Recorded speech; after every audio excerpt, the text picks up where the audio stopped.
ikaw di ka naniniwala sa second chance. Ikaw, nabigyan ka na ba ng second chance? Oo nga. Oo. Yung nabigyan na ako ng second, third, fourth, fifth, ganun. Oo. Sa, Grabe. Sa isang relationship din. Tinan mo. Tingnan Haba mo. nun, ah. So, paano Paano tayo napunta dun sa ayaw mo na Haba nun, talaga? ah. Ang kapal mo rin talaga, paminsan. Bakit tayo mo magpa-second Kaya nga chance? eh.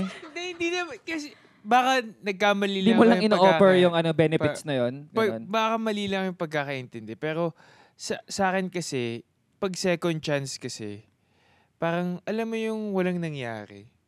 Yung, kunwari pag may nagawa siyang mali sa akin, parang kahit anong mangyari, maaalala ko na yun.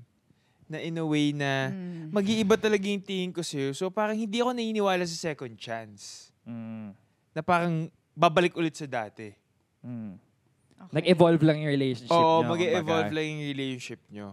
Pero, yun nga, like, nabigyan ako nung time na yun dahil din siguro, like, bata pa ako nun, bobo-bobo, ganyan. Bobo.